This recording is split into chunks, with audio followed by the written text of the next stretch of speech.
Willkommen in der Kolonie, Baby!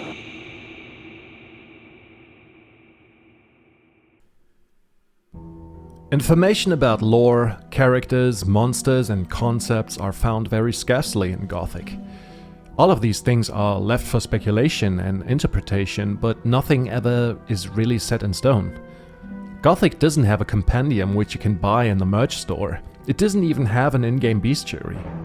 Furthermore, the information that we get is taken with a pinch of salt. Why do you ask? Well, it's because of the retcons. When Gothic 1 was finished, the plan for the world and the sequel was very different. When they were done developing the first game, they didn't even know that the Valley of Mines is supposed to be on an island called Corinus. Corinus was a city close to the colony, but at that point in time, they thought of both locations being part of the main continent. That is why the king was meant to visit the valley during the Gothic sequel, which was never finished. Nothing was definitive, and the grand plan for the series was yet to be written. This is the reason why the information from Gothic 1 might not be the most trustworthy in some cases. Now, with the approach of the remake, however, things are about to change. They know that the valley is on an island called Corinus, far off the coast of the mainland. They know that there are only 12 mages who created the barrier. They know that the capital city is called Vanguard, and that a paladin called Lothar exists, who's really annoyed by people not being proper citizens, telling stories about dragons which are about to attack the city. Now, they know about these facts, and are now able to design the world of the convicts with these things in mind. Which brings me to the topic of this video. Lore that I want to be explained in the remake, or things I wish the remake gives us more information about. Without any further ado, let's get to it. But before, a little disclaimer. If you're allergic to a lot of questions, please do not watch this video. Bestiary. I want more information about the monsters of Gothic. Shadow beasts, for example. Are they magical creatures? Can they be tamed? What's their population like? Are they endemic to a certain biome, or is their habitat diverse?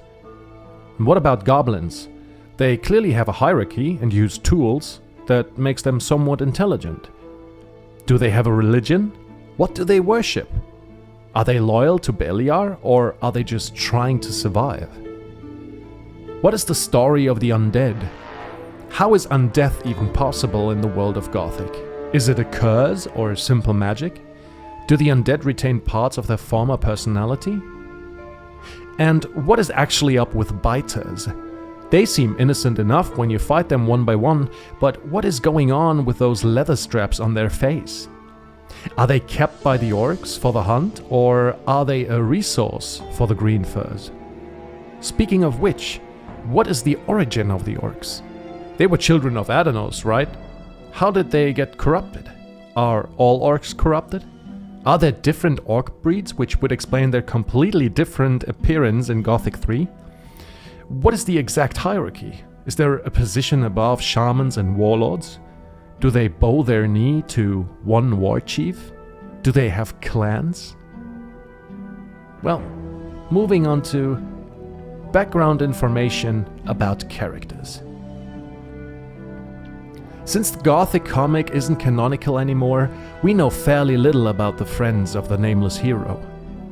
We know that Diego had business with Mr. Gerbrand in Corinus, but to what extent? Is he born in Corinus, or did he migrate there? Where did he learn the thief and archery skills? And why is he sporting that wonderful mustache? And Lester? He once worked for Constantino in Corinus. Same question like before. Is he a Corinus original, or did he come from somewhere else? He seems to be a scholar rather than a fighter. After all, he was close with the gurus, worked for an alchemist, and reads quite a lot once he's in the stone fortress. Milton. Is he really the reason that one of the two towers of the old camp got destroyed? Did he always dabble in magics, or did he learn them once he got connected to the magicians of fire? And how old is that lad actually? Seems pretty young, don't you think? And why the fuck is he so goddamn likable? Well, And what about our favorite Nubian muscle mountain Gorn?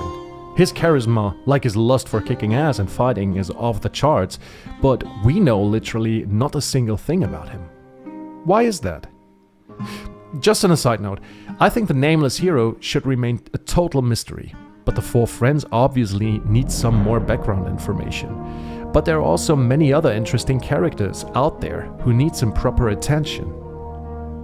We know a few things about Lee, but what about Laris? Where did he get his skills from? Was he always a thief, or did he develop like this out of necessity? Maybe he was an orphan on the streets of the capital and began stealing to survive. Let's talk about one of the most interesting personas in the colony, Iberion. What made him so special, being the first to receive visions of the sleeper? What visions did he experience? What is the reason for his conviction? Was he a mage before his time inside the barrier? What is his favorite sticky? Northern Dark? Green Novice? Dream Call? Was he an avid proponent for the Reefer? Is that the reason he got thrown into the prison? Did he cross the border to Matana with a stash of weed and got caught by border control? And what is the background of the mightiest man in the colony, Gomez? He seems to have a cunning personality, and he's an imposing fighter. Did he, like Lee, lead armies of the realm against the orcish hordes? Or was he a rising star in a band of outlaws? Does he come from a family of aristocrats, or did he fight his way to the top? And why did he actually become the leader of the Ore Barons?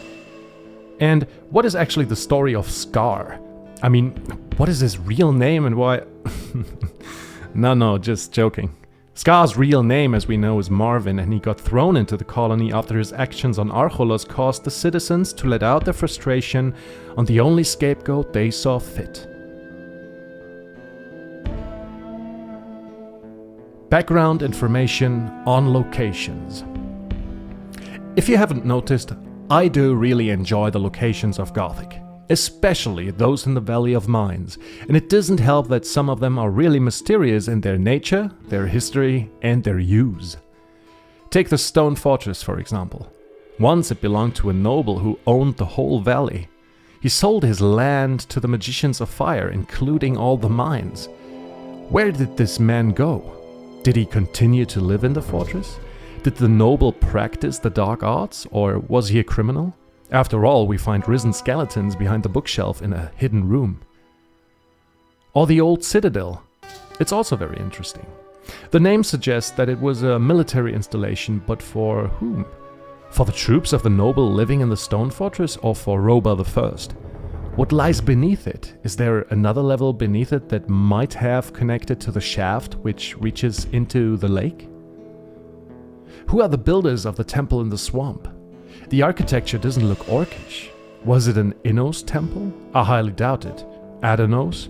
Maybe, but we already have the monastery, which has a more plausible link to the God of Balance.